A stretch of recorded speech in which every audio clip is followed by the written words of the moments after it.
close till I get up. Time is barely. Assalamualaikum warahmatullahi wabarakatuh. Perkenalkan, nama saya Yunus Hasan. Saya mahasiswa dari kampus Yayan Sultan Amir Gorontalo. Saya di Fakultas Syariah jurusan Hukum Pidana Islam. Pada kesempatan kali ini saya akan membahas tentang tahapan proses peradilan pidana. Dalam tahap proses peradilan pidana ada pihak-pihak yang terlibat di dalamnya atau yang terlibat dalam hukum acara pidana. Yang pertama itu ada tersangka. Tersangka dijelaskan dalam pasal 1 butir 14 KUHP.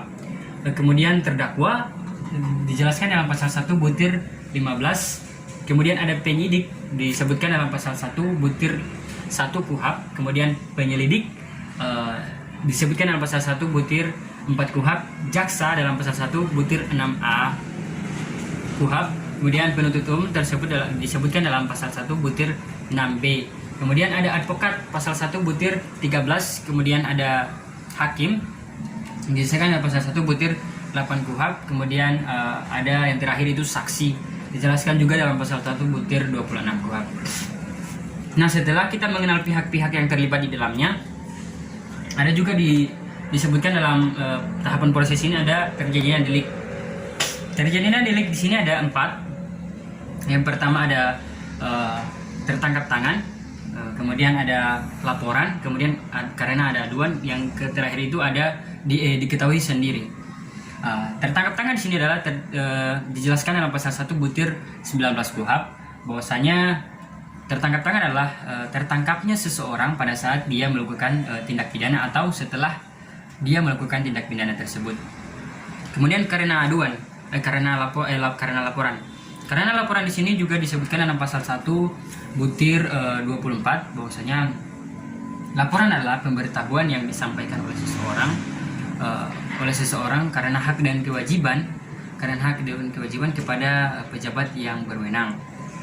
Maksudnya dia memberitahukan bahwa diduga akan terjadi suatu tindak pidana itu. Kemudian ada karena pengaduan dijelaskan dalam pasal 1 butir 25. Karena ada aduan di sini adalah dijelaskan juga dalam pasal 1 butir 25 KUHP bahwasanya karena aduan itu adalah pemberitahuan sekaligus permintaan yang oleh pihak yang berkepentingan kepada pejabat yang berwenang. Dia menindak menurut hukum. Dia meminta menindak menurut hukum orang yang telah melakukan tindak pidana aduan terhadap dirinya dan merugikannya. Dan diketahui sendiri juga adalah seorang penyelidik itu mendapati kabar atau diketahui sendiri dalam seperti media-media seperti televisi, radio, surat kabar seperti koran dan lain sebagainya. Setelah kita mengenal pihak-pihak yang terlibat di dalamnya, kemudian ada terjadinya delik, kita masuk pada pra-adjudikasi. Pra-adjudikasi ini ada dua. Yang pertama itu penyelidikan, kemudian ada penyidikan. Penyelidikan di sini disebutkan dalam pasal 1 butir 5 bahwasanya penyelidikan adalah tindakan yang dilakukan seorang penyelidik untuk mencari apakah di situ terjadinya tindak pidana, dan setelah dicari tahu di situ terjadi tindak pidana, maka mereka bisa memberitahukan kepada penyidik untuk melakukan tindakan selanjutnya. Itu disebut dengan penyelidikan. Nah, setelah penyelidikan dilakukan, maka dilanjutkan dengan penyidikan. Penyidikan di sini dijelaskan dalam pasal 1 butir 2 KUHP. Penyidikan adalah tindakan yang dilakukan oleh penyidik untuk mencari dan menemukan bukti-bukti agar supaya menjadi terang suatu perkara pidana dan mudah untuk mencari tersangkanya. Nah, penyidikan di sini juga ada terjadi beberapa, dan yang saya jelaskan di sini ada 4, yang itu penangkapan, kemudian penahanan, kemudian ada penggeledahan dan penyitaan. Penggeledahan di sini juga terbagi 2, ada penggeledahan badan dan rumah. Nah, di sini setelah penyidikan melakukan pengumpulan bukti-bukti, setelah mereka melakukan penyidikan, maka mereka membuat berita acara pemeriksaan. Mereka menuangkannya tersebut dalam berita acara pemeriksaan. Setelah mereka membuat berita acara pemeriksaan, maka mereka limpahkan ke jaksa penuntut umum. Nah, 7 hari setelah jaksa penuntut umum menerima berita acara tersebut, maka jaksa membaca dan ada kekurangan data di situ, ada kekurangan data. Nah, setelah mereka mendapati ada kekurangan, jaksa tersebut mengembalikan berita acara pemeriksaan ke penyidik. Maka itu disebut dengan istilah P18. Dan setelah penyidikan menerima berita tersebut, maka mereka melakukan perbaikan data seperti pengumpulan bukti dan lain sebagainya. Nah, itu batasnya 14 hari. Jaksa memberikan waktu 14 hari. Nah, setelah 14 hari mereka melakukan revisi atau melakukan perbaikan, mereka kembalikan lagi kepada jaksa penuntut umum. Nah, itu disebut dengan P19. Nah, setelah jaksa menerima kembali dan tidak dikembalikan lagi ke penyidik, maka jaksa penuntut umum akan membuat surat dakwaan. Dan itu akan diberikan atau dilimpahkan kepada pengadilan negeri. Itu disebut dengan istilah P21. Nah, setelah kita pelajari praadjudikasi, maka kita masuk ke adjudikasi. Nah, adjudikasi di sini itu sudah masuk dalam tahap persidangan dalam pengadilan negeri.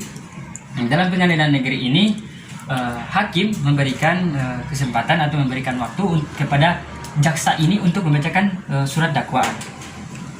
Nah, ketika surat dakwaan ini setelah dibacakan, ada disebut dengan eksepsi. Nah, eksepsi di sini adalah ada eksepsi ini adalah tanggapan yang diberikan oleh seorang terdakwa bahwasanya dia tidak menerima bahwasanya ini tidak sesuai dengan data apa yang diberikan. Itu yang dimaksud dengan eksepsi. Nah, kemudian setelah eksepsi ini dilakukan oleh seorang terdakwa, maka ada putusan sela. Putusan sela di sini adalah putusan ketika eksepsi diterima, maka dilanjutkan dengan putusan sela. Nah, putusan sela di sini adalah putusan hakim menerima eksepsi tersebut. Nah, dilanjutkan dengan pembuktian. Pembuktian di sini adalah jaksa itu melakukan pembuktian. Pembuktian di sini terdapat dalam pasal 184 KUHP. Ada beberapa yang dijelaskan dalam pasal 184 KUHP. Itu ada keterangan saksi, kemudian keterangan ahli, kemudian surat, kemudian petunjuk, dan keterangan terdakwa. Setelah ini dibacakan kembali, maka dituangkan lagi dalam pembacaan tuntutan kepada terdakwa. Bacaan tuntutan terhadap terdakwa itu dibacakan kembali lagi. Nah, di sini setelah dibacakan pembacaan tuntutan, maka ada pledoi. Nah, pledoi di sini lagi seorang terdakwa atau pembelaan terhadap terdakwa itu disebut dengan pledoi. Itu pembelaan terhadap terdakwa.